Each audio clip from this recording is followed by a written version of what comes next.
संघटित गुन्हेगारीसारख्या गंभीर आरोपातून आवळे यांच्यासह 34 आरोपींना सशर्त जामीन मंजूर. ॲडव्होकेट लाजिम मुजावर व ॲडव्होकेट अमर हार्गे. इचलकरंजी गावभाग पोलीस ठाणे हद्दीतील आवळे मैदान इचलकरंजी येथे मोठ्या शेडमध्ये बेकायदेशीर मोठा जुगार अड्ड्यामध्ये अंदर बहार नावाचा खेळ चालू असल्याची गोपनीय खबर कोल्हापूर गुन्हे अन्वेषण शाखा यांना मिळालीवरून त्यांनी गावभाग पोलीस ठाणे यांच्यासोबत आवळे मैदान येथील शेडमध्ये रात्री 2 वाजण्याच्या सुमारास छापा टाकला असता सदर ठिकाणी तानाजी आवळे, ऋषिकेश यादव, युवराज मोडीकर असे एकूण 34 जण बेकायदेशीर मोठे आर्थिक लाभासाठी अंदर बहार नावाचा जुगार खेळत असल्याचे पोलिसांना मिळून आले.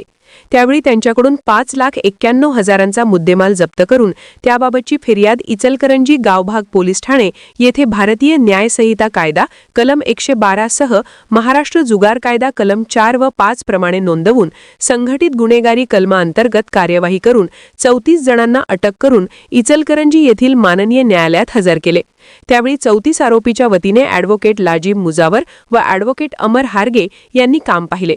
तर 34 आरोपीपैकी आरोपी क्रमांक 1 आवळे यांचे विरुद्ध पोलिसांनी 4 दिवसाची पोलीस कोठडी मागणी केलेली होती.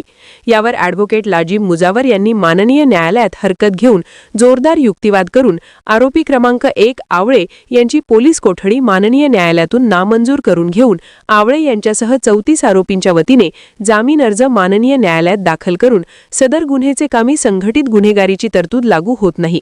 आरोपी यांच्याकडून कोणतेही जप्ती व चौकशी करण्याचे नाही. आरोपींनी संघटित गुन्हेगारी अंतर्गत कोणतेही गैरकृत्य व गुन्हा केलेला नाही.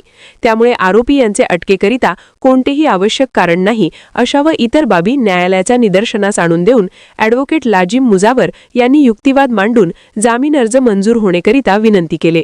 वरून मे न्यायालयाने 34 आरोपींना सशर्त जामीन मंजूर केलेला आहे. सदर कामी ॲडव्होकेट लाजिम मुजावर यांना न्यायालयीन कामकाजात त्यांचे सहकारी advocate Amar Harge, advocate Uma Mandal, advocate Ajay Mandhare, advocate Nita Kamble, advocate Akil Mujawar, Jaywant Ghorpade, Kazim Jumani यांनी सहकार्य केले.